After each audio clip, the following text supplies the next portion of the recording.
Good evening. मैं IndusInd bank share ले रहा हूँ। ये क्यों ले रहा हूँ और क्या एनालिसिस के बेसिस में, ये हम अगले दिखाएंगे।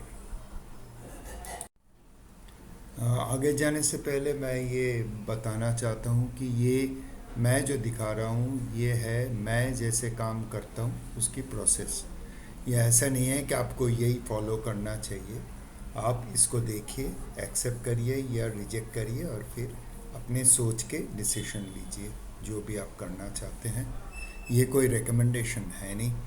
अब मैं सिर्फ इतना दिखा रहा हूँ कि ये प्रोसेस में मैं आगे चल रहा हूँ और जो भी मुझे लगता है मैं वो कर रहा हूँ।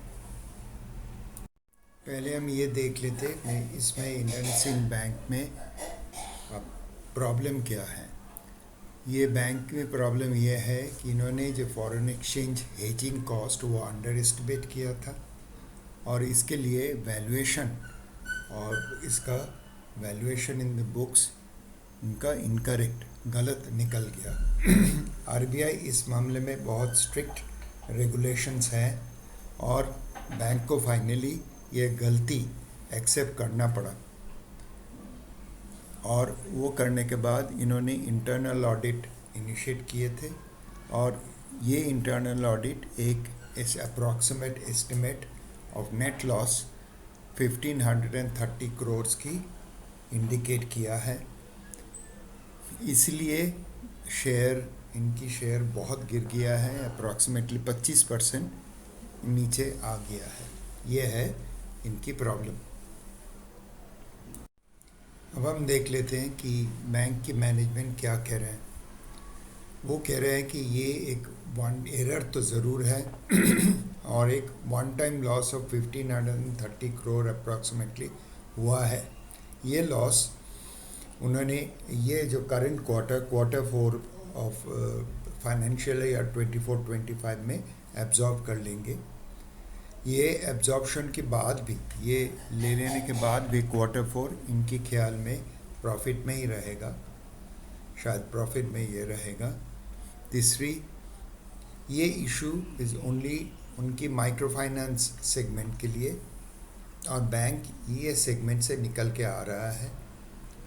उसके बाद वो कह रहे हैं कि ये लॉस की प्रोविजन के बाद भी उनकी कैपिटल एडिक्वेसी रेशियो बैंक की जो आरबीआई के मुताबिक होना चाहिए उससे ज़्यादा ही है और बैंक की बोर्ड कह रहे हैं कि वो पूरा मदद करेंगे और ज़रूरत पड़े कैपिटल इन्फ्यूशन की भी ज़रूरत पड़े तो वो कंसिडर करेंगे।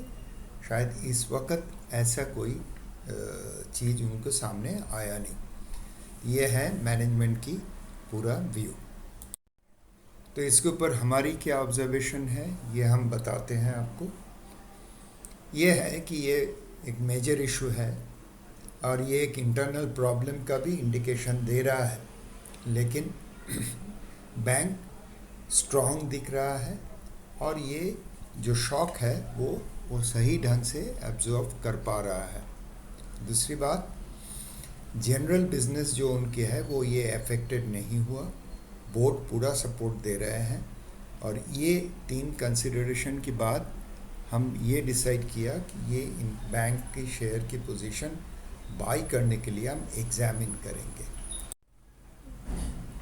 ये बैंक की मंथली चार्ट है और आप ये चार्ट से ये देख रहे हो कि अगर हम ये रिसेंट फॉल जो लास्ट में दिख रहा है आपको वो हम थोड़ा साइड में रखें तो ये बैंक की प्राइस बराबर अपना बैंड की बोलेंगे, बैंड के अंदर की में ऊपर की तरफ ही है और कंसिस्टेंटली ऊपर है। मार्केट बैंक निफ्टी की उतर चढ़ाव में भी ये बहुत ज़्यादा अफेक्टेड नहीं हुआ, सिर्फ इस बार वो गिर गए नीचे आके, ये सही है। लेकिन अगर हम पीछे की टाइम में 1 साल के ऊपर की इसको देखते हैं तो इनकी परफॉर्मेंस, इनकी रिलायबिलिटी बहुत ज़्यादा पूरा कुछ दिख नहीं रहा है। दूसरी बात, डिलीवरी वॉल्यूम भी स्टेडी है, तो ओवरऑल ये एक जनरल हेल्दी इम्प्रेशन देते हैं, एक्सेप्ट ये करंट फॉल को हम निकल के रखें तो। ये बैंक की डेली चार्ट है और ये डेली चार्ट मैं इसलिए दे रहा हूँ कि इसमें एक छोटा सा रिकवरी जो आज सुबह से हुआ वो दिख रहा है, और डेज ऑलमोस्ट डेज हाई में वो जाके क्लोज किया है। तो ये थोड़ा थोड़ा रिकवरी दिख रहा है इसमें, ये हम दिखा रहे हैं। यहाँ पे हम देख रहे हैं कि ये बैंक की टारगेट प्राइस जो डिफरेंट एजेंसीज ने दिया वो कैसे बिहेव कर रहा है। 10 मार्च के बाद ये टारगेट प्राइस काफ़ी गिर गए थे, 850 पहले बना, उसके बाद 687 बना, लेकिन आज बैंक की एक रिकवरी होने के बाद फिर दोबारा 1173 पे ये चल रहा है। करंट प्राइस 684 है, और वहाँ से इस वक्त टारगेट 1173 है। ये थोड़ा एक रिकवरी इंडिकेट ज़रूर करता है। यहाँ पे हम एक बार दोबारा देख लेते हैं कि हमारी फिर टोटल ऑब्जर्वेशन क्या हुआ। एक है कि अगर करंट ये ड्रॉप का हम निकल दें तो बैंक की परफॉर्मेंस मंथली चार्ट के ऊपर कंसिस्टेंट है, और ये अपर बोलिंगर ब्रांड के ऊपर ही रहे, कोई मेजर डिप मंथली चार्ट में लॉन्ग टर्म में इनका दिखा नहीं। दूसरी बात यह है कि इनके डिलीवरी बाइंग कंसिस्टेंट है। तीसरी बात यह है कि पीसीआर इस वक्त 0.39 पे है, जो कि बहुत ही लो है। वो एक ज़रूर रिस्क है कि शायद शेयर और भी ज़्यादा गिर जाने का।